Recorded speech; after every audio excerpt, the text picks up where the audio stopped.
Ek slaan my oë op na die berge. Waarvandaan sal daar vir my hulp kom? My hulp is van die Here wat hemel en aarde geskaap het, wat trou bly tot in ewigheid en wat nooit laat vaar die werke van sy hande. Amen. Geliefde gemeente, genade vir julle, barmhartigheid en vrede van God ons Vader en Jesus Christus deur die kragvolle werk van die Heilige Gees. Amen. Kom ons loof God vanoggend saam, hy wat die kenner is van ons harte, uit Psalm 18. Psalm 18 in die Ou Testament het die woord hart en gewete presies dieselfde betekenis. In vers 11 van Psalm 18 sing ons juis van sy ordeninge wat oor ons was, en ek was opreg van hart vir hom en wou op onregspad nie kom. Kom staan en loof ons hom hartlik saam vanoggend, Psalm 18 vers 11 en daarna doen ons belydenis van ons ongetwyfelde Christelike geloof.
Ek glo in God, die Vader, die Almagtige, die Skepper van hemel en aarde.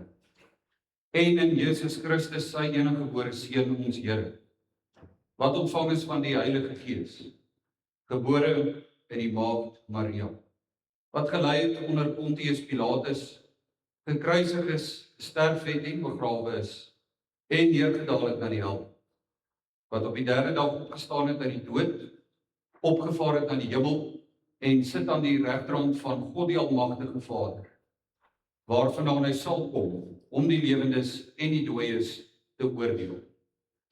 Ek glo in die Heilige Gees. Ek glo in 'n heilige algemene Christelike kerk, die gemeenskap van die heiliges, die vergifnis van sondes, die opstanding van die liggaam en die ewige lewe. Amen.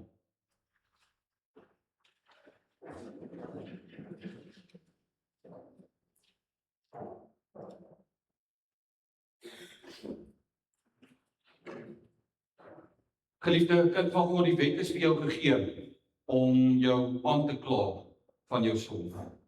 Dit is 'n wonderlike positiewe ding wat God vir ons gee, is die feit dat die Heilige Gees in samewerking met elkeen van ons gewete ons by die punt bring waar ons kan skuldig voel omdat ons skuldig is.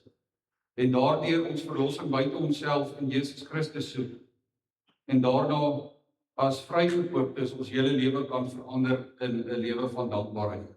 Toe daar vir Jesus gevra is, gesê is, die moeder en die broers is hier, toe sê hy, wie is my moeder en wie is my broers?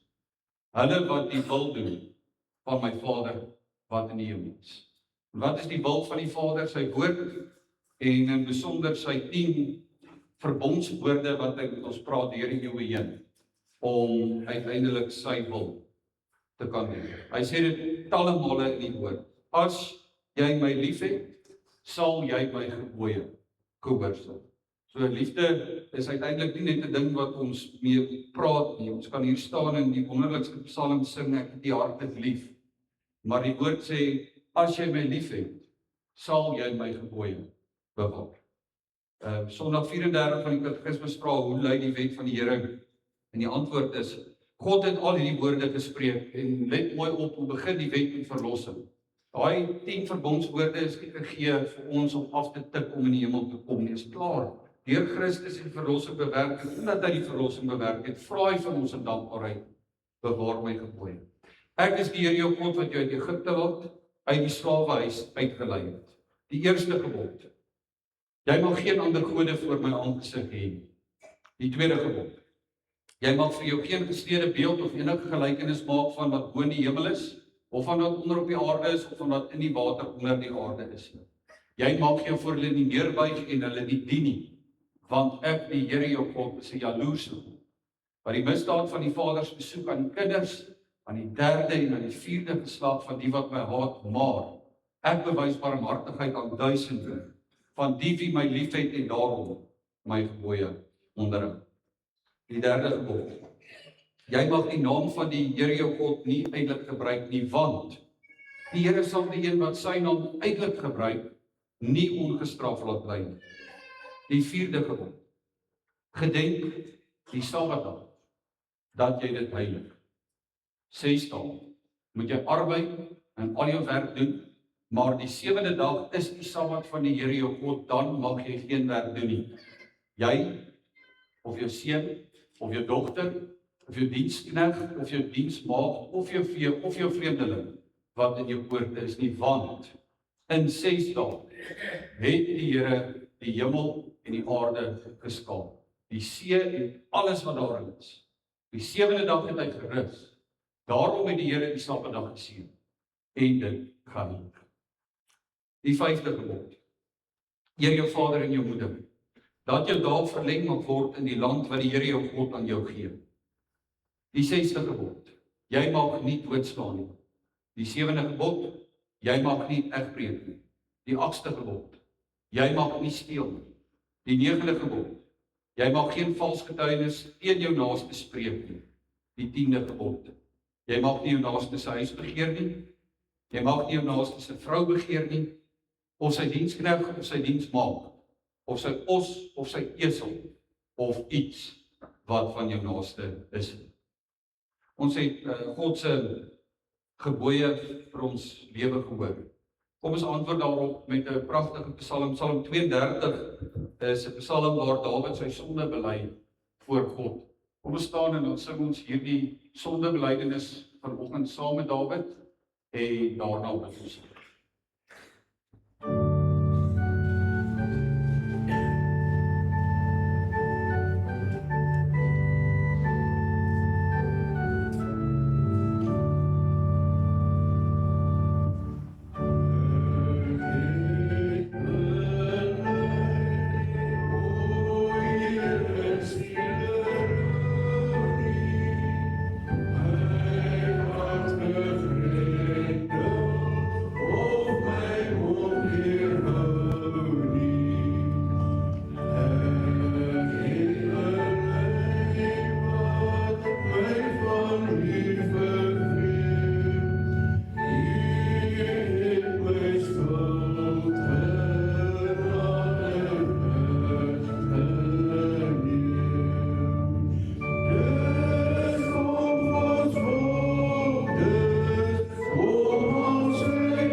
Vader in die hemel, grote God, U is die ondersoeker van ons harte.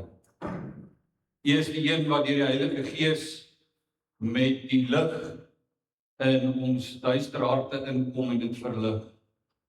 Ja, U woord is die lig vir ons pad en die lamp vir ons voet. En daarom weet ons dat die hoof van hierdie gemeente, Jesus Christus, ons wil regeer deur sy woord en deur sy Gees. Vader, maak ons gewillig om die knie te buig in dienswerk voor hom. Gee dat ons nie soos 'n perd en soos 'n muil sal wees wat met 'n toom gedwing moet word om die koninkrykswerk te doen waarvoor U ons geroep het. Gee dat ons dit met blymoedigheid sal doen, omdat ons weet waarop die tye aankom. Die feit dat U seun op pad is. Nie as babietjie in 'n krib nie, maar as die koning van alle konings wat kom regspreek hier op aarde. Wat kom oordeel oor die lewendes en die dooies. Mag ons Vader deur U genade alleen op daardie dag geken word as die skape wat aan sy regterhand bymekaar sal kom, vir wie hy sal sê, mooi so, goed so, goeie en getroue diensknegt.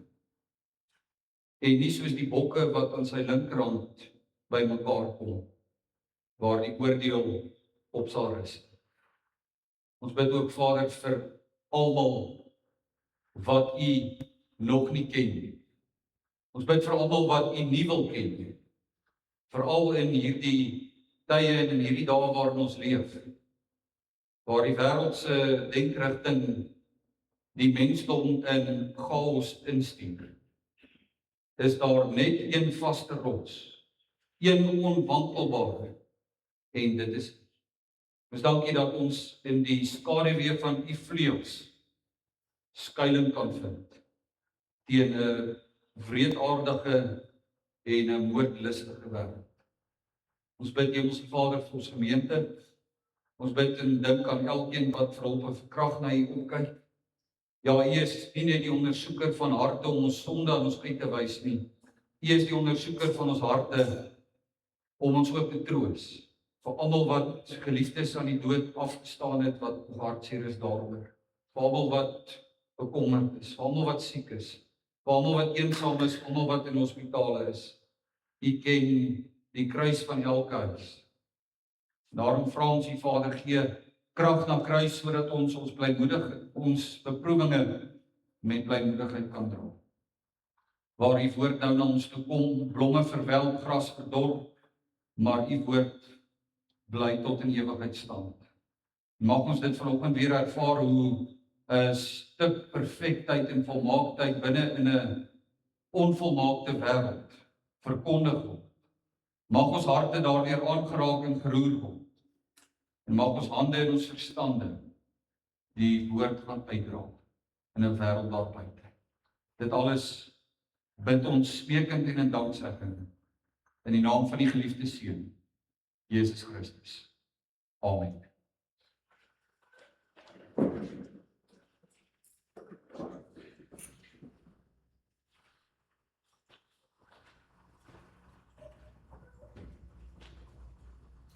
Ons het 'n paar gedeeltes wat ons gaan saam lees uit God se woord. Die eerste daarvan is Hebreërs 9. Hebreërs 9 vers 14. Jy sal sien dat baie van die woorde wat ooreenstem is in vetgedrukte letters op die bord.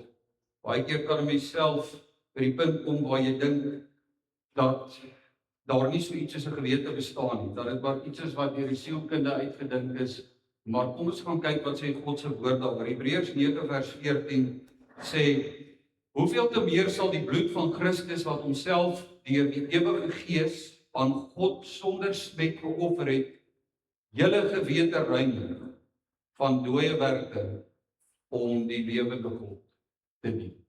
En dan net in die volgende hoofstuk van Hebreërs 10 vers 22 staan daar die volgende: laat ons toetree met 'n waaragtige hart in volle geloofsversekerheid, die hart deur die besprenkeling gereinig van 'n slegte gewete en die liggaam gewas met rein water. En dan blaai ons aan na die pastorale briewe toe van 1 Timoteus 4 vers 2. 1 Timoteus 4 vers 2 staan daar: deur die gefeinsheid van leraars wat gebrandmerk is in hul eie gewete. En dan ook Titus 1 vers 15. Alle dinge is rein vir die reines. Vir die besoedeldes en ongelowiges egter is niks rein nie, maar hulle verstande sowel as hulle gewete is besoedel.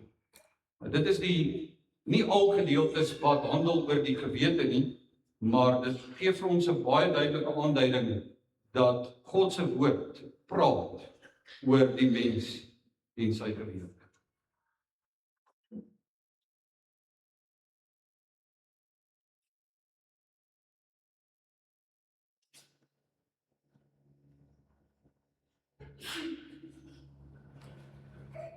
Geliefde gemeente van Jesus Christus, toe daar 'n antwoord van Martin Luther verwag is oor sy leerstellinge en oor die feit dat die reformatie aan die gang gesit is, stuur die paus en die keiser afgevaardigdes as 'n raad om hom te vra oor dit wat hy die mense leer. En dan antwoord hy: tensy ek deur die getuienis van die skrif of deur duidelike rede oortuig kan word, want ek vertrou nie op die paus of die konsilies alleen nie, aangesien dit algemeen bekend is dat hulle dikwels gedwaal het en hulle self weerspreek het. En luister nou mooi wat sê hy. Daar waar hy voor daardie afgevaardigde staan: ek is gebonde aan die skrifgedeeltes wat ek aangehaal het, en my gewete is gevange geneem aan die woord van God. Ek kan en wil niks herroep nie, aangesien dit nie veilig of reg is om teen die gewete op te tree. En Martin Luther noem hier twee dinge. Hy sê my gewete is gevange geneem deur die woord van God, en dit is nie reg of veilig as jou gewete gevange geneem is deur die woord van God om teen jou gewete op te tree.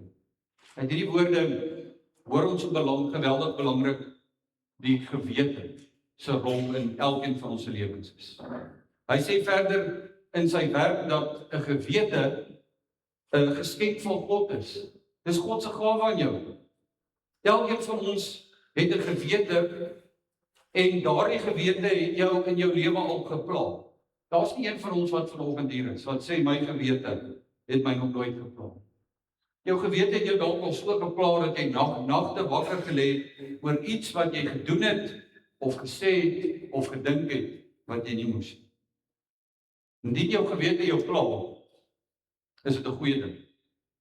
Dit wys vir jou dat daar nog so iets binne in jou bestaan soos 'n gewete.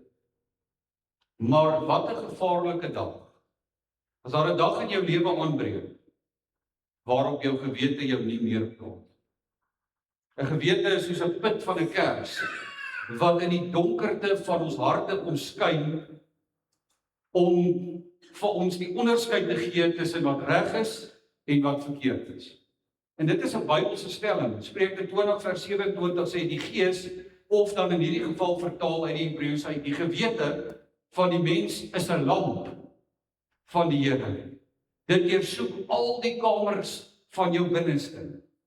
So hierdie morele soeklig wat ons die gewete noem, gaan as 'n lig in jou hart in om jou te wys wat reg en verkeerd is, en dit is 'n gawe van God. Die woord is vir ons baie duidelik oor wat 'n gewete is. Die woord gewete is eintlik afgelei van die Engelse woord conscience. Jy hoor die woord con en jy hoor science. So dit is die wetenskap om saam met jou te kan weet, waarmee dit letterlik beteken, die Latynse woord. Die Griekse woord wat hier in ons teksverse gebruik word, het presies dieselfde betekenis. Iets of iemand wat binne in jou saam met jou weet.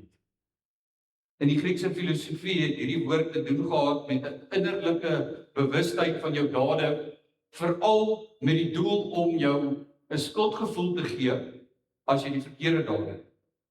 So die gewete is 'n gawe van God om vir jou om te probeer sin maak wat binne in jou aangaan. En 'n gewete kry ons al by die eerste mense op aarde, Adam en Eva. Wat is die eerste ding wat hulle doen nadat hulle gesondig het? Hulle gewete kla hulle aan. Hulle voel skuldig oor wat hulle gedoen het. Hulle besef dat hulle kaal is, hulle bedek hulle self. Hoe het hulle tot daardie besef gekom? Hulle gewete het ingetree. Hulle wou wegkruip vir God. Hoekom? Omdat hulle gewete hulle skuldig laat voel. Dieselfde gebeur in Genesis 4, 'n paar hoofstukke aan. Kain wat so kwaad word en so jaloers is op sy broer Abel dat hy hom doodmaak. Lank voor die 10 gebooie gegee is wat sê jy mag nie doodslaan nie, het Kain instinktief geweet wat ek nou gedoen het is verkeerd. Hoe het hy dit geweet? Gewete. Skrifverklaarder sê jou gewete is vir jou siel soos wat jou senuweestelsel vir jou liggaam is. Kom ek verduidelik. As jy jou vinger op 'n warm plaas sit, dan gaan daar 'n boodskap van jou senuwee na jou brein toe en jou brein sê vir jou spier, trek die vinger weg. Die brein reageer daarop deur vir 'n spier te sê wat om te doen. Dieselfde gebeur met 'n gewete. Jou gewete, God se soeklig in die duisternis van jou hart, waarsku jou om iets nie te doen. En dan het almal van ons al voortgegaan en dit gedoen. En wat is die eerste woorde wat hierdie om saam met jou binne in jou te weet vir jou sê? Sien, ek het jou gesê, moet dit nie doen. Net soos 'n kompas se naald altyd noord aandui, net so word jy gebore met 'n morele gewete. Romeine 2 sê dit, selfs die heidene weet op 'n manier kan reg van verkeerd op sekere sake onderskei. Johannes 5 noem dit die ingebore godsbesef. Dit wys wat reg en wat verkeerd is. Nou baie belangrik om te besef, jou gewete laat jou nie reg of verkeerd doen nie, maar dit wys vir jou uit wanneer jy verkeerd doen. Kla jou aan wanneer jy verkeerd doen. Maar ongelukkig kan jou gewete, geliefde kind van God, ook gedenk word deur die sonde. Baie mense sal sê, ag man, volg net jou gewete, volg jou instink, volg jou hart, volg jou verstand, volg jou rede. Dit is soos om 'n kruiwagen te stoot. Jy stoot die kruiwagen dan presies waar jy hom wil hê en dan loop jy agter hom aan. Dit is om te doen, om te luister na die wêreld deur te sê, volg net die ding en volg net daai ding. As jy jou gewete keer op keer ignoreer, dan werk hierdie kompas nie meer so lekker nie.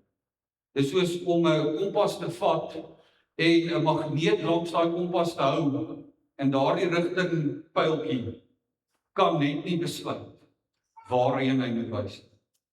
Gaan nie meer oor noord aandui nie.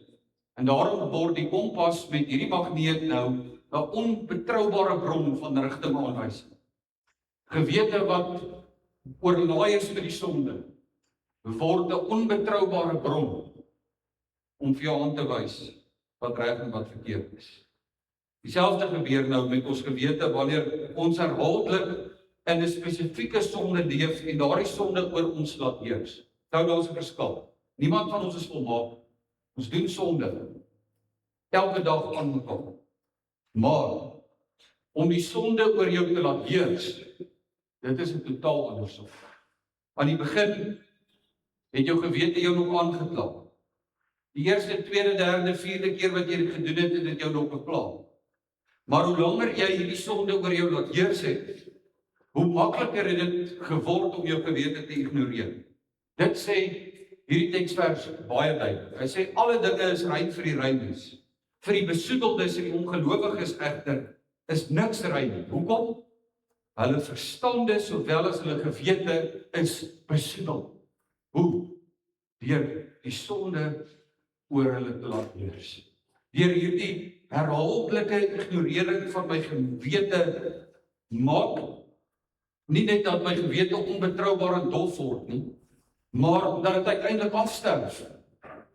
'n Persoon kan die sonde so oor hom laat heers, dat jou gewete binne in jou doodgaan. Dit sê 1 Timoteus 4 vers 1 en 2 baie maklik en duidelik. Deur die gefeinsheid van leraars wat gebrandmerk is in hulle eie gewete. Wat beteken dit? Hierdie woord gebrandmerk dra die beeld van 'n brandwond wat jy op jou vel gekry het, wat so diep is dat die senuweef op daai spesifieke plek van jou vel dood is. En wat gebeur as daardie selfde brandwond nou weer 'n brand kry? Jy gaan dit nie voel nie. Jy gaan dit nie voel nie. En daarom kan jou brein nie meer vir 'n spier sê trek terug nie. Want die spesifieke plek waarop jy gebrand het, die spesifieke sonde wat oor jou heers, se senuwee is dood. So werk dit met 'n gebrandmerkte gewete in ons teksgedeelte. Deur sonde oor 'n tydperk. Jy verloor naderhand die vermoë om te kan onderskei tussen reg en verkeerd. Want jou gewete lê op sy sterfbed op soek na suurstof. Iemand het eendag gesê, dit is baie belangrik. Iemand het eendag gesê die ergste sonde is 'n gewete van geen sonde. Kan dit weer sê? Die ergste sonde is 'n gewete van geen sonde.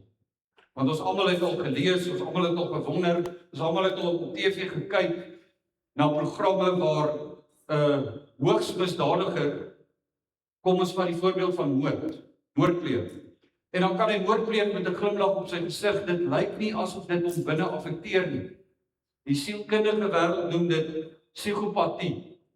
Daar is 'n ystergordyn tussen jou gewete en jou dade. Jou dade en jou gewete is so ver van mekaar verwyder dat jou dade nie meer invloed het op jou gewete nie. Nou om in soos in ons teksvers met 'n gebrandmerkte gewete te loop, is om 'n geestelike psigopaat te wees. Jou gewete kla jou nie meer aan oor jou dade. Ek laat die sonde oor my heers en die gewete is nie meer dom. As jy vandag voor God te staan moet kom en jou gewete pla jou, geliefde kind van God, is dit 'n goeie ding. Kan dit weer sê? Dis 'n goeie ding as jou gewete jou pla. Dis 'n God-gegewe geskenk, sê Martin net. Dit beteken dat jou gewete nie totaal en al dood is. Baie van ons doen egter presies dieselfde wat Adam en Eva gedoen het. Ons gaan probeer vir God wegkruip in die tyd met ons skuldgevoelens. So asof hy dit nie weet nie. Die Bybel is baie duidelik oor wat jy met 'n skuldige gewete moet doen. Hebreërs 10:22 lees dit weer saam. Laat ons toetree met 'n waaragtige hart in volle geloofsversekering. Die harte deur besprenkeling gereinig van 'n slegte gewete. En die woord slegte gewete dra die beeld van 'n spierwit laken. En dan iemand wat kom en modder optel en daardie wit laken met modder gooi, soveel as wat hy kan. Dit is die beeld hier van 'n slegte gewete. So die voorbeeld word genoem van 'n vrou wat altyd gekla het dat haar bure se motor vuil is. Sy het altyd gekla dat haar bure se kinders se klere vuil is. Sy het altyd gekla dat hulle huis 'n verflaag nodig het. En dit is toe dat sy besef, uiteindelik iemand die dag by haar kom kuier en vir haar sê, weet jy wat, dis nie hulle goed wat vuil is nie. Dis die venster van jou huis waardeur jy kyk wat vuil is. Dis toe wat sy besef. Daar is niks fout met my bure se motor, met hulle kinders se klere of met hulle huis nie. Daar is fout met my venster. 'n onderdrukte gewete wil homself sis deur altyd krities te wees oor ander. Dit is 'n goue reël van die skrif. 'n geskuldige gewete wat nog nie by God is nie, wil homself keer op keer sis deur krities te wees oor ander. En dit sê Paulus is sonde teen Christus. 1 Korintiërs 8 vers 12, maar deur so teen die broeder te sondig en hulle gewete wat swak is seer te maak, sondig julle teen Christus. Nie teen jou broeder nie, teen Christus. Die woord is baie duidelik dat mens verskillende gewetes kry. Jy sien dit self uit hierdie skrifgedeelte, jy kry slegte gewetes, jy kry besoedelde gewetes, jy kry gebrandmerkte gewetes wat reeds dood is, maar dan kry jy ook 'n rein gewete. En dit is die goeie nuus waarby die Hebreërskrywer vandag uitkom in ons lewens. Jesus Christus tree toe vandag tot jou onderdrukte, misinvormde, en as daar vandag bekering plaasvind, selfs jou dooie gewete. Die eerste ding wat moet gebeur met my gewete vandag, is dat my gewete gereinig moet word. Dis al my. Daardie modderbespatte laken, spierwit laken, moet deur Christus weer gevat word en met sy bloed skoongeskrob word. En nou is dit interessant om in verskillende denominasies van die Christelike geloof te sien hoe mense reageer met 'n skuldige gewete. Party kruip op hulle maag teen 'n berg op, en as hulle by die altaar kom, dan is hulle hele liggaam vol verkrapmerke, en dan sê hulle, hierdie pyn het gemaak dat ek nou gereinig is van 'n skuldige gewete. Party gooi hulle self toe onder godsdienstige pligte. Hulle werk, omdat hulle probeer deur dit die skuldige gewete laat uitkanselleer. Ander gaan sit by 'n bieghokkie met 'n priester en bieg by die priester. Maar daar is net een wat vandag jou gewete kan reinig. Maak nie saak wat jy gedoen het, maak nie saak wat jou plan nie, maak nie saak hoe groot dit is. Dis die wonderlike boodskap van die kruis. Hebreërs 9 vers 14. Hoeveel te meer sal die bloed van Christus, wat homself deur die ewige Gees aan God sonder smet geoffer het, julle gewete reinig van dooie werke om die lewende God te dien. Die bloed van Christus is nie net gestort tot die volkome versoening van al jou sonde. Hierdie gedeelte sê die bloed van Christus is gestort om jou gewete te reinig. In Hebreërs 9 is dit presies die Hebreërskrywer se punt. Selfs al die bloed van al die bokke en skape en beeste en duwe wat oor duisende jare geoffer is, as daardie bloed opgevang sou word en deur jou voor God gebring word, sou dit nie genoeg gewees het om jou gewete te reinig. Maar as Christus, die vlekkelose lam vir Ou en Nuwe Testamentiese gelowige aan die kruis sterf, dan word sy bloed die seep wat daardie modder uit daardie spierwit laken uitwas. Die rede waarom dit lewensbelangrik is om jou gewete te laat reinig, is omdat ons almal deel het aan dade wat tot die dood lei. Romeine sê dit baie duidelik, ons almal het gesonde. Nie een van ons het deel aan die heerlikheid. En daarom is dit lewensbelangrik. Hierdie slegte gewete van my moet na God geneem word. Daar lê die mense verantwoordelikheid. God kom nie net en vat jou slegte gewete en dan reinig hy dit nie. Jy moet toetree, sê hierdie gedeelte. Wat beteken toetree? Jy moet hierdie gewete van jou vat en jy moet na God toe gaan. Jy moet voor die lewende God gaan staan met 'n rein gewete en vir hom sê, vat hierdie gewete van my, reinig dit in die bloed van u seun Jesus Christus deur die woord en deur die Gees. Het jy dit al ooit gebid? Vader, reinig my gewete deur die bloed van u seun. Dis 'n lewensbelangrike gebed om toe te tree. En die oomblik as jy dit bid, dan word jou gewete gekorrigeer deur woord en Gees. Jou gewete is soos 'n horlosie. As jy dit een keer op die verkeerde tyd ingestel het, sal dit aanhou om die verkeerde tyd te wys. Sal aanhou onbetroubaar wees. 'n Christelike gewete moet ingestel word deur God op die tyd van God se woord en Gees. 2 Timoteus 4 vers 16, Die hele skrif is deur God ingegee, nie net om te troos en ons te laat goed voel nie. Wat staan hier? Is nuttig tot lering, tot weerlegging, tot teregwysing, tot onderwysing in die geregtigheid. Hoekom? Want die woord vat jou altyd terug na Christus. Hy word die volkome, volmaakte, perfekte standaard van God tussen reg en verkeerd. Dit is hy wat die gewete reinig, sodat ek kan vra, nie meer my wil nie, nie meer my hart nie, nie meer my gedagtes nie, maar U wil. Praat met my gewete, sodat ek mag weet wat U wil vir my lewe is. En nou kom die Heilige Gees ook in hierdie werk ter sprake, saam met die woord om oortuig hy jou gewete. Jesus sê dit in Johannes 16 vers 8, ek gaan my Gees vir julle stuur en as hy kom, sal hy die wêreld oortuig van sonde, van geregtigheid en van prys God, as die Gees jou oortuig van jou sonde.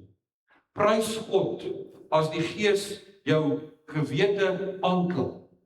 Dis 'n God gegewe geskenk. Dit sê Paulus Romeine 9 vers 1, my gewete getuig saam met die Heilige Gees. Hoor jy nou werk hulle saam? Romeine 9 vers 1, my gewete getuig saam met die Heilige Gees. Die twee se werk is onlosmaaklik deel van mekaar. En so kom deur Christus woord en gees by mekaar. Johannes 16 vers 13. Die Gees van waarheid sal julle in die hele waarheid lei, naamlik die woord. En so kan jy elke keer as jy na die woord toe gaan, verseker wees van die feit dat die Gees sy werk binne in jou gewete sal doen. Dan is die bepalende faktor van wat reg en verkeerd in my lewe is nie meer hoe ek voel nie. Gaan nie meer oor wat die meerderheid van mense dink en sê, maar dit gaan oor Jesus Christus self, deur sy woord en deur sy Gees. Nadat jy dit vandag gehoor het, ek smeek jou, tree toe en gee jou gewete vir God met gebed. Reinig dit in die bloed van Christus deur die ewige Gees. Want dan sal jy soos Paulus kan sê in Handelinge 23 vers 1, broers, ek het met 'n volkome goeie gewete voor God gewandel tot op hierdie dag. En nou verstaan jy waarom Martin Luther gesê het, my gewete is gevange geneem aan die woord van God.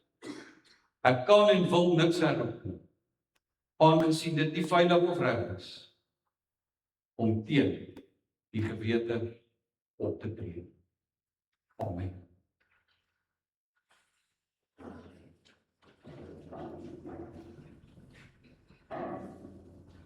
Vader in die hemel, baie dankie dat U woord volkome deur U ingeasem is. En dat U woord in ons lewe ook die funksie en die doel verrig om ons aan te kla. Deur U woord en deur U Gees bid ons nou dat U ons sal lei. Dat ons met geloofsversekering sal toetree tot U. Dat ons ook ons gewetens vir U sal gee met die gebed. Reinig dit, Vader, in die bloed, volkome, perfekte, volmaakte bloed van die perfekte offerlam, Jesus Christus. Amen. Geliefde kind van God, uit dankbaarheid is daar nou geleentheid vir die kollekte vir erediens en standhouding. Direk daarna gaan ons saam sing uit Psalm 73 vers 9. Psalm 73 vers 9 wat ook 'n psalm is wat daartoe bydra dat ons toetree tot God en daarna ontvang ons God se seën.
Geliefde kind van God, as jou gewete jou vanoggend pla, of al gepla het in jou lewe, dank God daarvoor.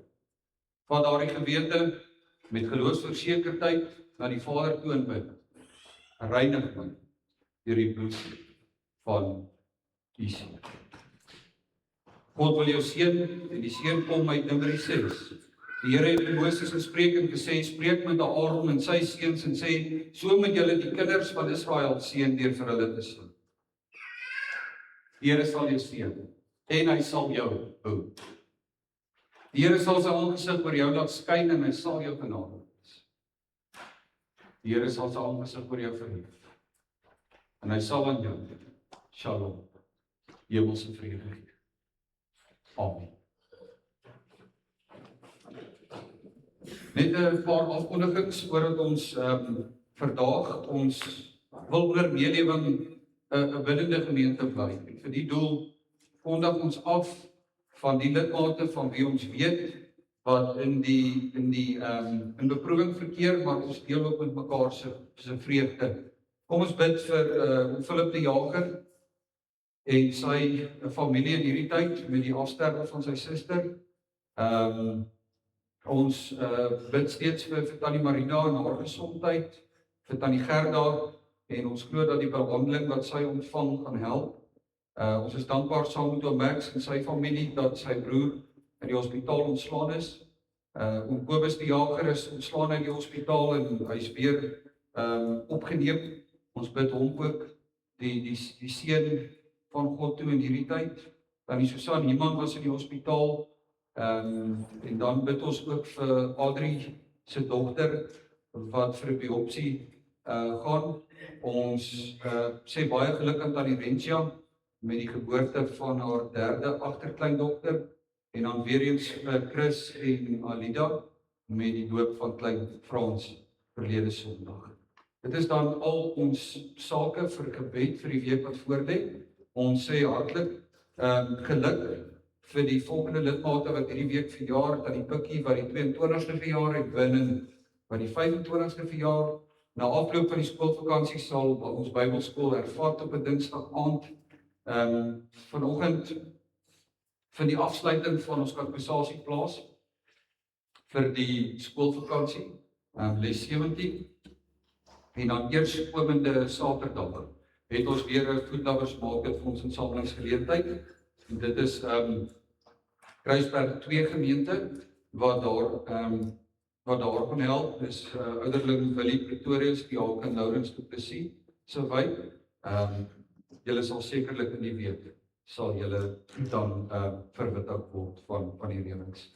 Ek dink dit is al ons aankondigings. Mag elkeen van julle 'n geseënde week hê, tot ons mekaar weer sien.